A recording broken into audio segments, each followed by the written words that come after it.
Welcome back. In this part 5, I'm going to talk about very briefly, because I want you to review this material online in the members area, but philosophy, experience, objectives, pain points, and expectation. And there are two questions. Um, the first question was from one of the new traders here, who said, "I have very little experience. I don't even know what Fibonacci is. Um, you know, how can I actually continue following the coaching program?" And I was reminding before that I had such a situation with probably one of the best example of success of this coaching program, which is the example of Benjamin Charbonneau. And he came in with basically zero experience in trading, zero understanding of technical analysis, and in fact, he didn't know Fibonacci as well. What I gave him, I gave um, a resource, and you can go and study part of it. I suggest that if you're just starting, to not get into the fully study of technical analysis, because by studying indicators, by studying a number of studies, you will also build beliefs about them.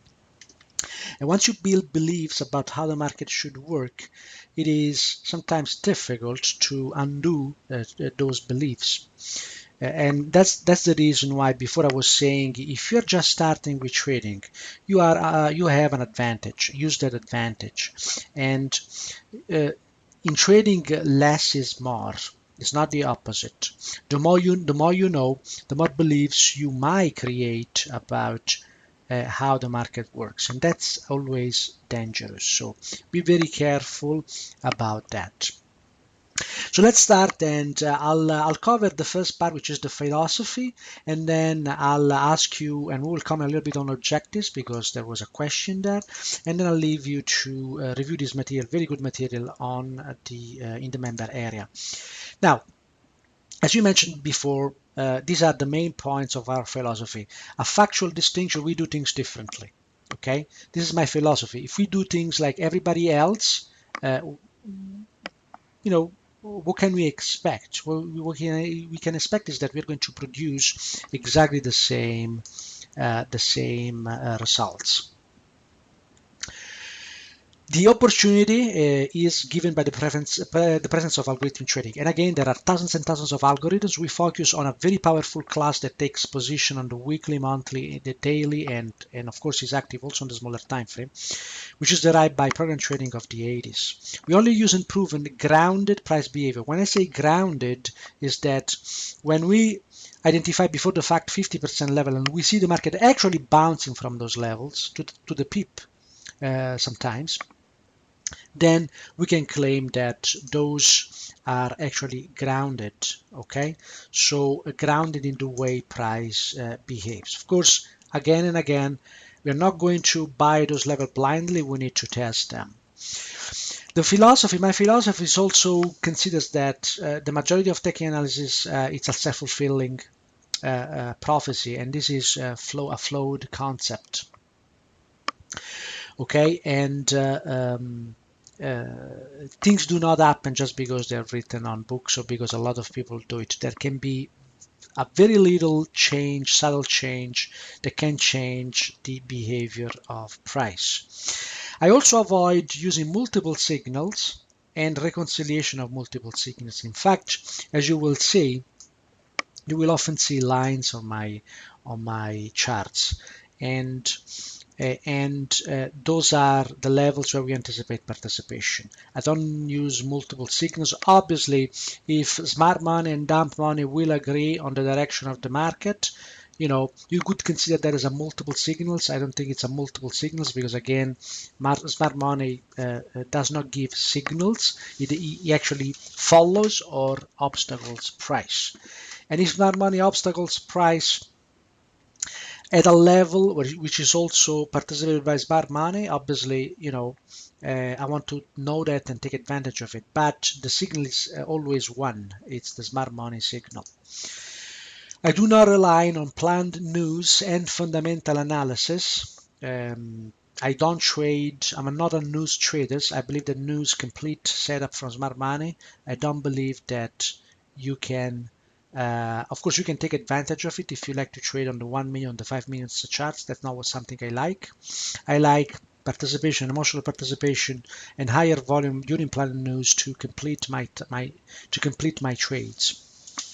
And I find very little help from fundamental analysis because even when fundamentals are right, it may take months before something materializes. Think of the crash in 2007.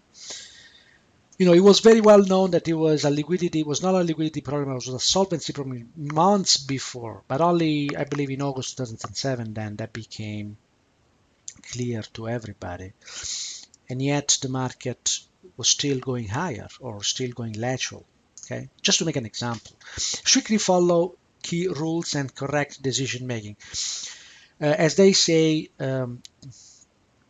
as traders, we are paid for the quality of decision we take. So obviously having a process and some rules that we follow that helps us in correct decision making, it's key. I also base this coaching program mostly of my research and my own experience with other traders. And as I said, it works on modern markets only. Sorry, in modern markets and high volume markets. And this is a distinctive element of my philosophy. I don't look at other or traditional tech analysis or other studies. Risk and money management are key to reach trading objectives, and we're going to talk about trading objectives a little bit here. There are also 7 pillars of successful trading in modern markets, and you can find a little bit about this in the additional content. I'll keep adding the additional content as well. Alignments to market truths and principles. This is very important because if our trading system or trading method is not aligned with truths and principles, more often than not, we're trading against the market. And I want to adhere to market psychology, and in fact you will learn, and this is really jaw-dropping, it's kind of a wow moment in module 2. You will learn that algorithms, the reason why they pass low under the radar is because they have modeled something fundamental about the market. In fact, they have modeled the psychology of the market. So although this might seem to you a very bold statement, the models that we're going to use to model the markets, in a way, models also something fundamental about the psychology of the market, which is of the psychology of the masses. So I'm gonna prove that to you, and it will be an undeniable proof to you. Retail traders orientation. I'm oriented towards retail traders.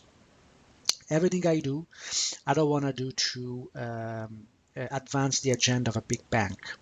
And I want people, retail traders, to become part of the elite 5%. Use the same information or have a way to identify how smart money is being positioned. Okay, so I democratically work for the people.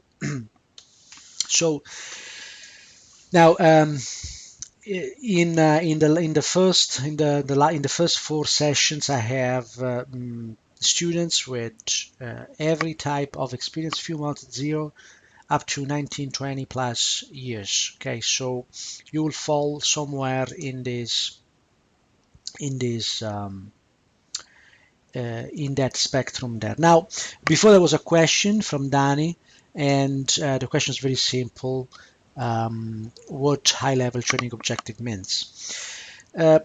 In the material, you will see there is a very detailed discussion of objectives from different students, and obviously the most obvious objective is the income objective, right? And there are students that want to do just $100 per week. Students want to do 1% per month.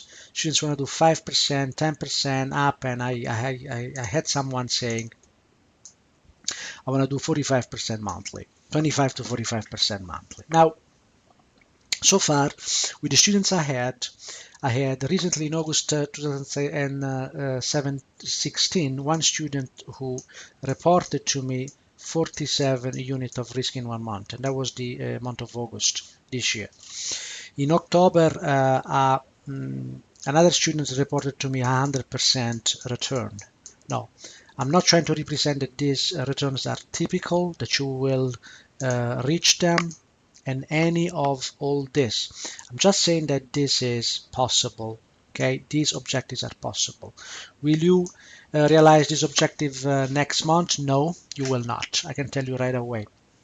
So the most obvious type of objectives, Danny, is a return objective, okay? But there can be different objectives which are not necessarily related to the outcome of trading, but what do you use your money for? There are people who are retired and they want to use the time and they want to dedicate their time to to trading. There are people who want to remove a number of bad behaviors like overtrading or um, revenge trading and so on. There are people who want to make enough money to be able to invest, so they just want to use part of that money to retire, and that's something that I do as well. You know, part of my trading outcome goes into my long-term investing account as well. And in fact, in my newsletter, I talk about that as well. 2 weeks ago, I've added $700 in dividends to my long-term account. And so on. So when we talk about high-level trading objectives,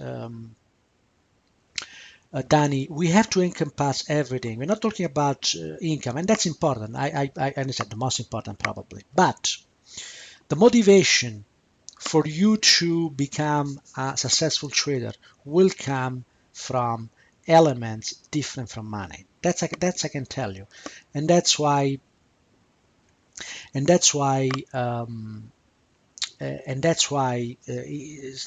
people may have different motivation, and that motivation and mission can be more or less motivating in all the effort that you have to put into this, because it's going to be hard work. Okay.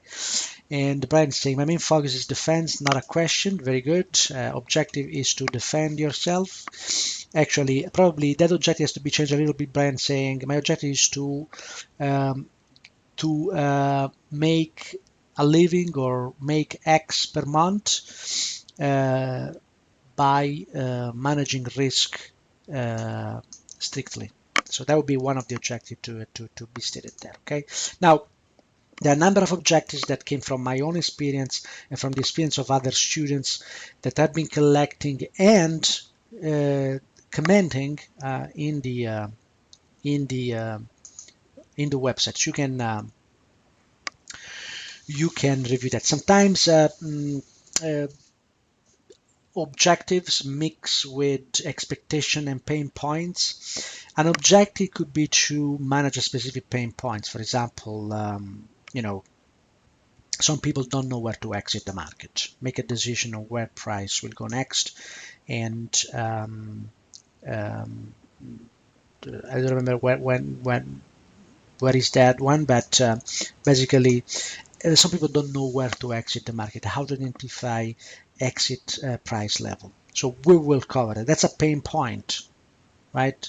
Can be an objective, can be also an expectation, because you know very well that I'm gonna give you those targets as part of the trading plans as well that you will be able to create yourself. So um, you might want to review this and see whether your points that I asked you before in that in your first assignments match these points. If you have something new, I want to discuss it with you and make sure that your expectations are aligned. Okay.